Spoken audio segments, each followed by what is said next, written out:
Hi, welcome to the Callie Amanda Show. It's episode number 4. We're talking about bad hair days today. Yeah. Of course, we never have them. Because we're so perfect. But, like, I guess that people do. Whatever. I guess they do. So, yeah, whatever. I mean, we have another special guest with, like, today. a permanent Oh, hair day. my God. Like, seriously, we found her on the street. It was really bad. Yeah. But her name is Christy. Christy girl. Come on. Come on, VIP girl. Oh, God. Let's talk Oh, my God. So, when was the last time you brushed your hair?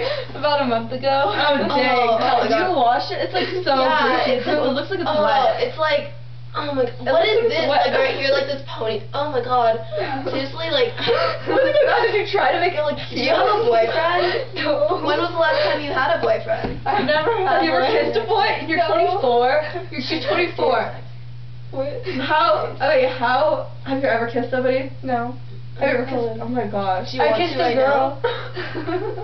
Oh my God! I don't want to kiss you because kidding. your bad hair germ might rub up on me. Yes. But no, like for bad hair days, like seriously, I don't think I've ever had one in my life. It just like doesn't happen. Yeah. I mean, but like when you see those people whose hair is like okay, like I just want to go up and like help them. I thought I had a bad hair day once, and I woke up and I went to the beach, and everyone was like, "Your hair looks so cute." I was like, "Oh my God!" So I never have. No, doesn't happen. You even doubted yourself, like that you had a bad hair day, but you never have bad hair. It's like really, your hair always looks freaking perfect. crazy. How could you have a bad hair day? Like, how could you be so ugly? How could you not wash your hair for a month or brush it? Like seriously, that just creeps me out. Okay, wait, that's enough for today. I'm getting really pissed off. Yeah, I'm getting Goodbye. really grossed out. Bye. Bye.